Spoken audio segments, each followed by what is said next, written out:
maaf ya, Lovenox. Obat apa itu? Obat yang dipakai untuk mengencerkan darah. Biasanya diberikan pada penderita penyakit jantung, stroke, dan gangguan bekuan darah. Lovenox. Di situ tertuliskan kata apa? Porcine origin. Ada yang tahu porcine? Ada yang tahu? Nggak ada yang tahu. Berarti kalau dokter ngeresepin obat apa aja ditelan semuanya nih. Masya Allah. Porcine itu isinya Pak, babi Pak.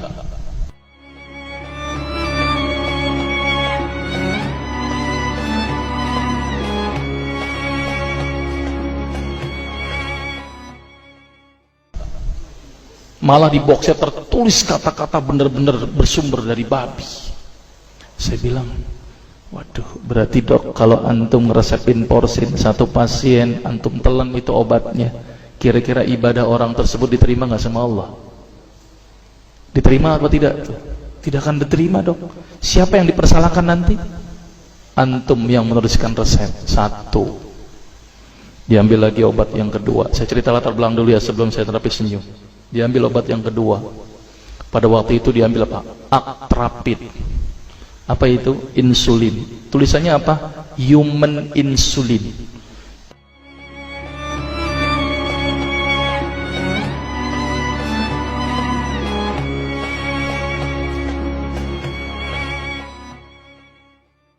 Jadi diambil dari manusia yang telah meninggal, diambil pankreasnya, insulinnya, yang menderita penyakit kanker pankreas, dibuatlah obat.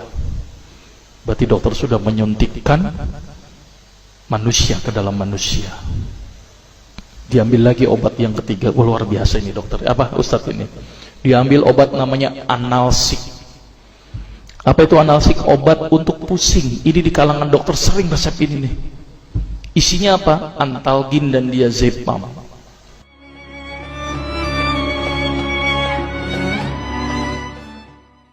Diazepam, makanya kalau orang minum obat ini pasti ketagihan, saya yakin. Kalau minum obat warung nggak ngefek gitu. Karena kenapa? Karena mengandung diazepam. Diazepam itu apa? Narkoba Pak, bikin kita teler. Maka itu cara nyari uang paling gampang, kasih aja resepin analsik, pasti balik lagi dia. Karena kenapa? Narkobanya bikin kecanduan. Dia mengandung diazepam. Diazepam fatwa ulama bagaimana? Haram. Diambil lagi obat batuk, kodein.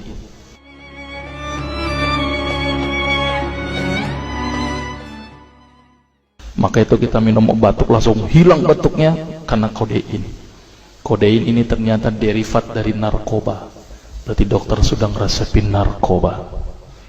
Diambil semua obat sirup di depan saya, lihat semuanya. Ada nggak yang tidak mengandung alkohol? Semuanya mengandung alkohol. Sampai saya pikir, Masya Allah, berapa ribu pasien yang telah saya resepkan obat-obatan haram tersebut. Ini yang menjadi kegelisahan saya Pak. Maka itu saya beda haluan, kemudian belajar hadis, walaupun gak lulus-lulus biarin, gak apa-apa. Terus kemudian saya melihat ada sesuatu yang salah. Kenapa? Karena agama Islam tidak dipelajari secara benar.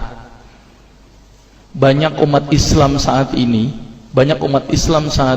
belajar akidah, belajar akhlak, belajar fikih. Tapi lihat, pernahkah umat Islam di sini belajar masalah kesehatan Islam? Sedikit sekali. Kajian-kajian tentang kedokteran Islam hampir tidak ada. Makanya tidak heran sekarang umat Islam yang notabene hebat menurut saya katanya, tapi ternyata banyak yang sakit karena dilupakan aspek ini. Mudah-mudahan ini menjadi awalan kita untuk mengkaji, karena kajian ini rutin Pak. Jadi saya mengisi kaji di beberapa kantor di Jakarta itu per kali pertemuan, per hadis. Dan itu berhubungan dengan masalah kesehatan semuanya. Jadi ternyata Allah ini menurunkan ibadah, memerintahkan kita untuk sholat, puasa, tahajud, semuanya ini bukan untuk kepentingan Allah Pak. Allah nggak butuh sholat kita, Allah tidak butuh puasa kita. Ternyata Allah menurunkan ibadah adalah bentuk rasa sayang Allah kepada barang ciptaannya, yaitu manusia. Seperti halnya orang menciptakan motor, mobil, maka di maintenance itu dengan adanya servis. Maka Allah juga memaintenance barang ciptaannya, yaitu manusia, dengan servis. Servis yang dilakukan adalah dengan ibadah. Jadi kalau seandainya kita tidak melakukan ibadah, sama aja tidak mau servis diri kita sendiri. Saya akan terangkan ternyata semua amalan yang